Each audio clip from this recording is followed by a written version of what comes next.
안녕하십니까. 고독한 의사 빵상입니다. 제2의 국민건강보험이 됐죠. 실손보험. 어떤 실손보험에 가입하는 게 가성비가 좋지? 그 요즘 보니까 뭐 실손보험 뭐 청구 간소화 막 그런 법제에 대한 뭐 여러 이야기들도 막 나오는 것 같고, 아무튼 오늘은 실손보험의 A부터 Z까지 다 파헤쳐보도록 하겠습니다. 아씨 왜 그래? 옆에서 오십시오. 짜자잔. 네, 앉으세요. 예, 반갑습니다. 안녕하십니까. 네, 반갑습니다. 예. 보건 의료 분야와 보험 관련해서도 여러 가지 분야들을 취재를 많이 했던, 그러니까 한 지금 12년 차 된 기자입니다.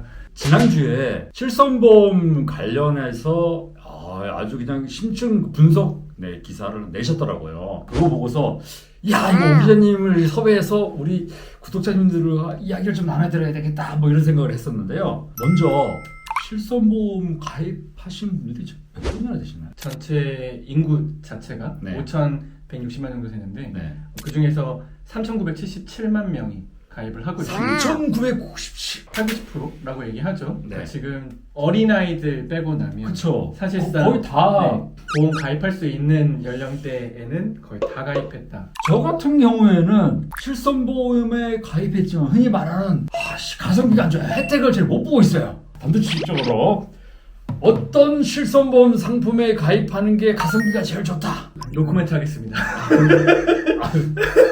아니 예. 왜 예. 이렇게 말씀을 드렸냐면 네. 일단 실손보험은 네. 상품의 차이가 없어요. 상품의 차이가 없다. 네, 왜냐하면 실손보험 자체가 금융당국에서 표준약관이라고 해서 네. 가이드라인을 만들어줘요. 각 보험사마다 차이가 없다 실제로는. 별로 차이가 없어요. 뭐 실손보험이라고 하는 건 사실 실손의료비 보험을 줄여서 하는 말인데 실비보험이라고도 얘기하거든요. 병원에 가서 내가 냈던 금액, 그 금액에 대해서 돌려받는다. 뭐 30, 40대들은 체감적으로 병원을 많이 안 가기 때문에 보험료를 돌려받을 수 없는 경우가 되게 많죠.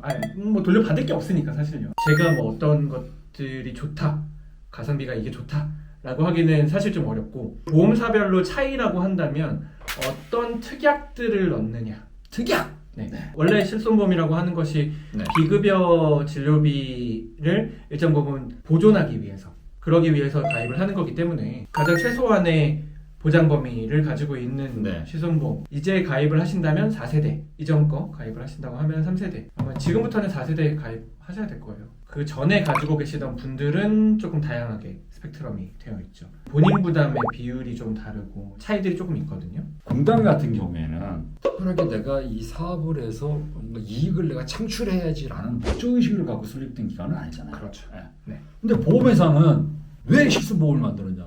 돈 벌려고 만들었잖아요. 그렇죠. 네. 기업을 운영하는 데 들어가는 어떤 인건비라든지 그런 어떤 임대, 뭐 그 비용 다 왜 플러스 이익이 또 나야 되거든요. 그렇죠. 네.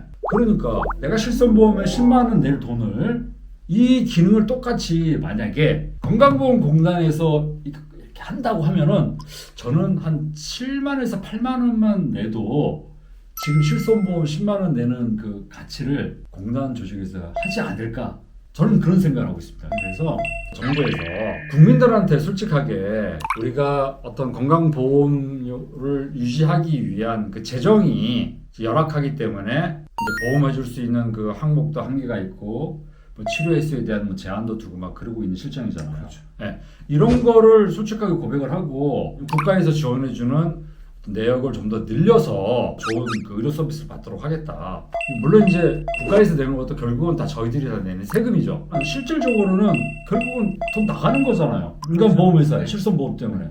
그래서 이런 부분에 대해서는 이 정부 그리고 이제 정치권에서 국민들한테 우리나라 이제 의료보험의 현실, 되게 열악한 재정이라는 거를 좀 이렇게 알리고 여기에 대한 국민들의 이해를 구하는 작업이 좀 있어야 되는 게 아닌가, 그런 생각은 하고 있습니다. 보통 이 건강보험에서 담보하지 못하는 것들을 실손보험 통해서 이렇게 담보를 하잖아요.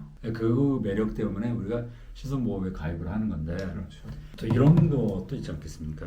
보험금 지급하는 그 심사하는 거를 심평원에서 그거를 이제 진행을 하자. 그래서 뭐 심평원에서 이거는 뭐 해당 케이스가 아니라서 이거는 굳이 뭐 보험 가입하신 분한테 돈 안 들려줘도 돼요.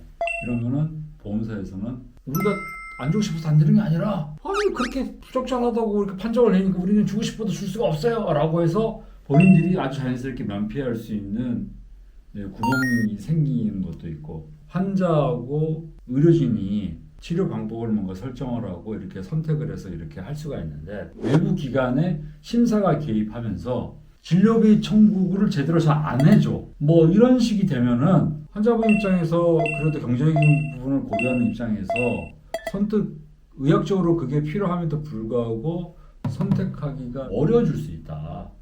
이런 데에 대한 의사로서의 우려도 있는 거죠. 청구관서라고 하는 거는 전제가 되어 있는 건 청구 전산하거든요. 네. 그 전산화가 안 되어 있기 때문에 사실 그냥 넘어가는 경우들이 굉장히 많아요. 전산화가 돼서 바로바로 클릭 몇 번에 뭐 필터링 몇 번 해서 이제 정리가 될 경우, 기존에는 그냥 줬던 보험료들을 걸러서 볼 수 있게 되거든요. 네. 이게 일종의 심사인 건데, 그 심사가 더 까다로워질 수 있다는 거죠. 예를 들어볼게요. 지금 실손보험에서 보장을 하고 있는 게 도수치료죠. 도수치료를 한 번 받을 때 보통 10만 원 정도 하거든요. 근데 매일 받으시는 분들이 있어요. 어르신 와가지고 치료 좀 해, 물리치료 하면서 도수치료 좀 해줘 라고 하면 거부할 수 없잖아요. 결국은 보험회사로 접수되는 횟수가 너무 많아지게 되면 이걸 내부적으로 이거는 수치가 너무 높아지는데, 지급률이 너무 많아지는데 라고 하면 검토를 하고 이게 적정한지를 판단을 하게 돼요. 제가 왜 이 부분을 강조를 하냐면, 의사의 판단은 다를 수 있어요. 진료는 결국 의사들의 판단에 의해서 이루어지는 거거든요. 환자의 상태에 따라서 의사가 판단을 하게 되는 건데, 이걸 보험회사가 제한을 하거나 통제하거나 관리를 할 수 있게 돼요. 그러니까 환자의 치료 선택권이 제한이 된다는 거죠. 이거를 보험사에서 지급하는 거를 되게 까다롭게 해서 뭐 지급률이 한 50%로 떨어뜨린다든지 막 이렇게 어렵게 막 만들게 됐을 때 이 치료 방법 선택을 환자분이 편안하게 하시기 힘들어진다는 거죠.